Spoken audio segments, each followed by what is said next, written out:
High viewers, Hydraa ఈ పేరు చెప్తే ఈ చెరువులు లేదు అన్నప్పుడు వాడికి కొంచెం దూరంగా ఉన్నోళ్ళు భయపడుతున్నారు. కారణం ఆ భూములు హైడ్రా పరిధిలోకి వస్తాయేమో, ఆ ఇల్లు హైడ్రా పరిధిలోకి వస్తాయేమో, అమ్మ బాబాయ్ అంటూ.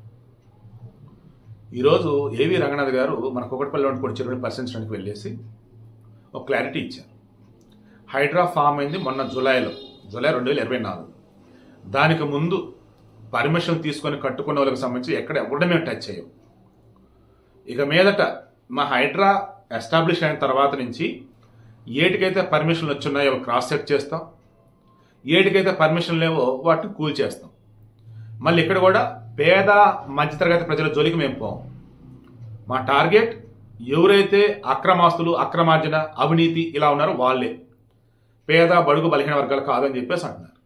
జరగాల్సిన డ్యామేజ్ ఆల్రెడీ జరిగిపోయింది, బట్ ఇప్పుడు వచ్చేసి ఇంకా డ్యామేజ్ అవ్వడం వీళ్ళు కాపాడుకుంటున్నారు. అండ్ రానున్న రోజుల్లో ప్రజలంతా కూడా వీళ్ళు సహకరించాలన్నట్టుగా ఈ స్టెప్ అవుతుందని నాకైతే అనిపిస్తుంది.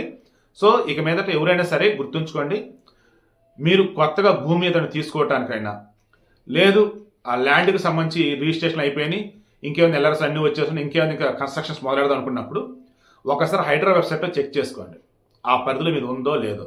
అసలు ల్యాండ్ కొనటం ముందే చెక్ చేసుకోండి, అది బెస్ట్ కదా. సో వీడియో క్లోజ్ చేస్తున్నా. ఈ హైడ్రా వచ్చి మాది కూలుస్తుంది అన్న భయాలు ఇక్కడ నుంచి నాకు తెలిసి మ్యాక్సిమం ఎవరికి ఉండాల్సిన అవసరం అయితే లేదు. ఆ చెరువు చుట్టుపక్కల అన్నప్పుడు ఆల్మోస్ట్ అంతా కూడా